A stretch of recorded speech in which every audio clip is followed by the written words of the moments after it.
Hello à tous, je suis Claire Laplace et je vous souhaite la bienvenue dans La Boussole, le podcast des parcours qui ne perdent pas le nord.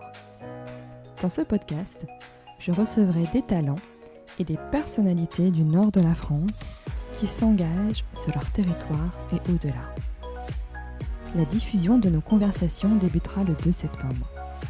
D'ici là, je vous propose des épisodes en solo sur la thématique de la lecture, le Book Club de la Boussole et le Book Club Kids de la Boussole. Mon souhait est de partager avec vous les livres qui m'ont marqué et de vous donner envie de vous plonger dedans si le cœur vous en dit. Je vais commencer par 3 ouvrages autobiographiques ou familiaux. Le premier, qui est aussi l'un des plus récents, est l'autobiographie de Michelle Obama, Devenir, Becoming dans sa version originale.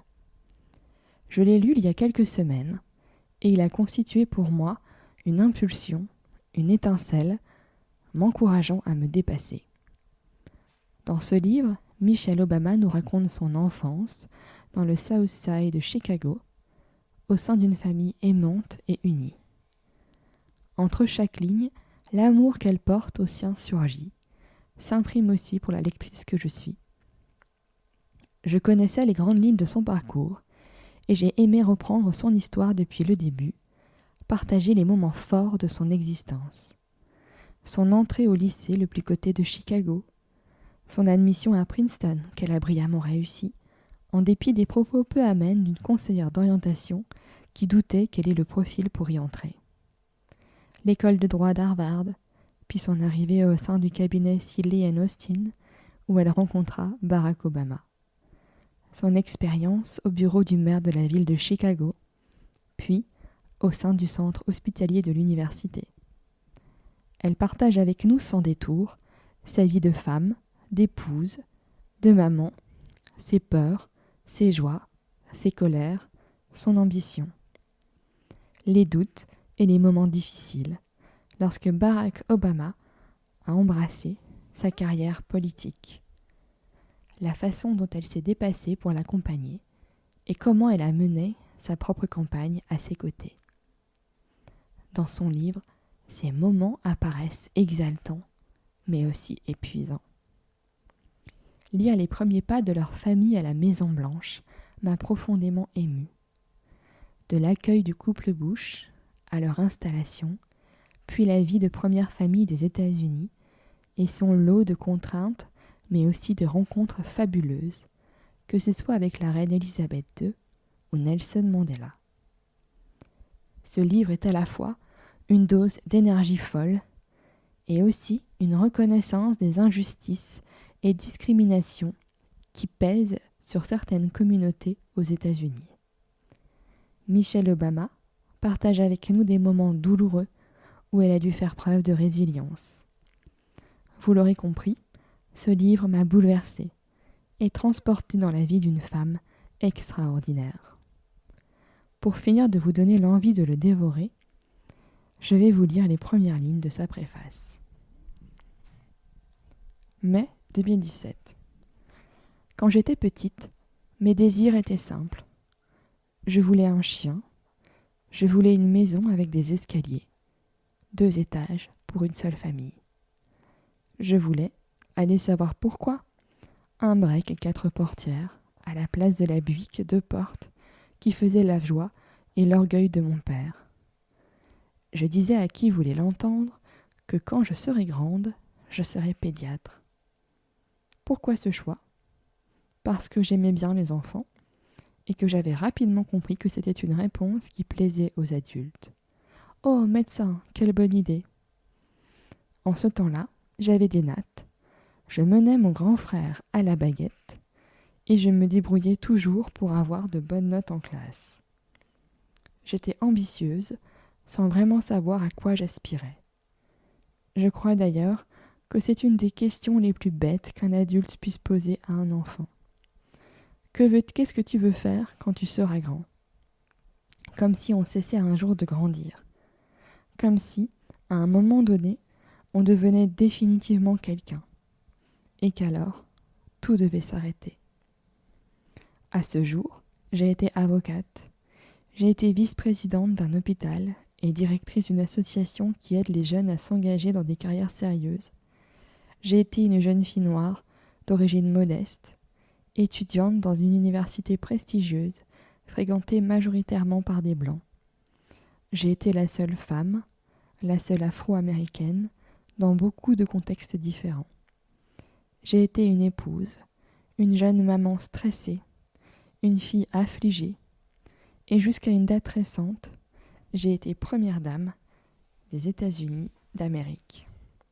Un métier qui n'en est pas un officiellement, mais qui m'a offert une tribune dont je n'aurais jamais pu rêver. Ce métier m'a mise au défi et m'a appris l'humilité, m'a exaltée et abattue, parfois tout cela en même temps. Je commence à peine à assimiler ce qui s'est passé au cours de ces dernières années, entre le moment en 2006 où mon mari a évoqué pour la première fois l'idée de se présenter à la présidence et le froid matin d'hiver où je suis montée à bord d'une limousine avec Melania Trump pour l'accompagner à l'investiture de son mari. Quel voyage! J'espère que cet extrait vous donnera envie d'en lire plus. Je continue avec une personnalité moins connue, Paul Venn et son autobiographie « Et dans l'éternité, je ne m'ennuierai pas ». Né en 1930, dans un milieu modeste, Paul Venn a rencontré l'Antiquité dès son plus jeune âge, via la découverte à 8 ans d'une pointe d'amphore romaine. Premier de sa famille à obtenir le baccalauréat, il fait son hippocagne Henri IV, sa cagne au lycée Thiers de Marseille. Il sera admis à l'école normale supérieure, à l'école pratique des hautes études et deviendra élève à l'école française de Rome. Il entre en 1975 au Collège de France, où il sera titulaire de la chaire d'histoire de Rome de 1975 à 1998. Son autobiographie est à la fois l'histoire d'un destin, d'une volonté farouche, mais aussi le portrait d'une époque. Paul Venn fait partie de ces historiens qui ont bousculé les idées reçues sur la Rome antique, notamment dans La Société romaine paru en 1991 et plus récemment dans son livre Sexe et pouvoir à Rome paru en 2005. J'ai rencontré Paul Venn par un livre court qu'il a écrit lors de la destruction de Palmyre, l'irremplaçable trésor, sorti en 2015. Dans ce livre, il nous emmène dans l'histoire de Palmyre, sa construction, la vie de ses habitants. C'est un ouvrage passionnant que j'ai lu d'une seule traite. Pour revenir à son autobiographie, il y partage son parcours, mais aussi des moments de sa vie privée, avec des passages très touchants, tels que ce pacte passé entre Estelle, Françoise et lui-même. Cette autobiographie, je l'ai lue avec joie. Paul Venn aime la vie, la recherche et le partage de sa passion pour la Rome antique prend des allures de vocation. Après avoir fini son livre, je me suis dit que j'aurais adoré être son élève à l'université d'Aix-en-Provence pour écouter cet homme plein de savoir et animé par l'idée de le transmettre. Pour vous montrer la vivacité de sa plume, je vous lis un extrait de son autobiographie. Chapitre 1. Une vocation ludique. Né en 1930 dans le midi de la France, dans un milieu presque populaire, je suis professeur honoraire d'histoire romaine au Collège de France. Ce livre n'est pas de l'autofiction et n'a aucune ambition littéraire. C'est un document social et humain à l'usage des curieux. Tout ce que je raconterai sera exact. Par exemple, que je me suis mariée 3 fois, comme Cicéron, César et Ovide, que j'ai été membre du Parti communiste dans ma jeunesse et que j'ai écrit des livres sur des sujets divers. Qu'on sache aussi, à titre de document social, que le montant de ma retraite est de 4 500 € par mois, plus bon an mal an des droits d'auteur. J'ai pour patrimoine un 3 pièces, une petite automobile et beaucoup de livres qui tapissent tous les murs. Je vis depuis longtemps dans un village de Provence au pied du mont Ventoux. Rien n'est plus important que le choix d'un métier, Mais le plus souvent, le hasard en dispose, écrit La Bruyère, ou peut-être Chamfort.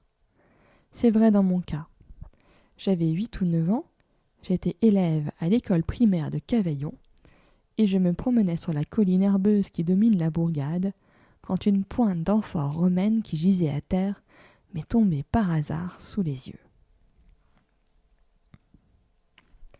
Je termine cette première partie du book club par un livre plus familial, celui que Robert Badinter a écrit en hommage à sa grand-mère Idis. Il nous raconte sa vie dans le Yiddishland, territoire qui comptait 11 millions de juifs avant la Seconde Guerre mondiale, dont les frontières floues recouvraient la Lituanie, la Pologne, l'Ukraine, la Hongrie et la Roumanie. Il nous raconte avec ses yeux d'enfant, plein de cet amour inconditionnel que l'on peut ressentir pour ses grands-parents. Il partage avec nous sa vie au shtetl, en Bessarabie, la ruine de son mari, joueur invétéré, l'exil contraint en France, son acclimatation, parfois difficile, dans ce nouveau pays, et l'amour qu'elle portait à ses petits-enfants. Robert Badinter nous parle d'un monde aujourd'hui disparu, d'une vie d'exil, d'une famille unie et soudée autour de celle qui les reliait à leurs racines. Lire ce grand homme, raconter avec une émotion palpable la vie d'Idis, sa grand-mère, fut un moment plein de bonheur et de douceur. Je ne peux que vous conseiller de vous y plonger, et comme Robert Badinter enfant, de prendre la main de sa grand-mère pour découvrir sa vie. Je vais vous lire les premières lignes du livre. Avant la guerre, au temps de mon enfance, tous les vendredis quand tombait la nuit, ma grand-mère Idis allumait les bougies pour dire la prière du Shabbat. Elle ne requérait la présence d'aucun des membres de la famille, pas même celle de mon frère et moi. Je me glissais furtivement dans la salle à manger pour l'observer. Un bougeoir à l'argent noirci était posé sur la cheminée, les flammes tressautaient dans le miroir, le lustre au-dessus de la table était éteint. Je voyais ma grand-mère, la tête recouverte d'un châle blanc, balançant ses épaules au rythme de la prière en hébreu. Elle tendait ses mains grandes ouvertes vers la flamme et murmurait très vite à voix assourdie les paroles rituelles comme un ruisseau à l'eau vive qui s'écoule. À la fin, elle s'inclinait et prononçait le Homein ultime et se redressait lentement. Comme elle m'avait vu dans la glace, elle me faisait signe de venir, l'embrasser. Je me précipitais dans ses bras. Alors, elle prononçait sur ma tête une bénédiction. Elle souriait. Le fil de la vie se déroulait entre nous. À quoi songeait-elle dans ces instants-là, dans cet appartement petit bourgeois de Paris où je suis née? Aujourd'hui, ayant franchi son âge, je rêve à son passé qui est un peu le mien. Il m'émeut, mais j'en souris aussi, comme si un conteur d'histoire était assis devant moi et évoquait le destin de ma grand-mère, dans sa langue dont les accents ont bercé mon enfance.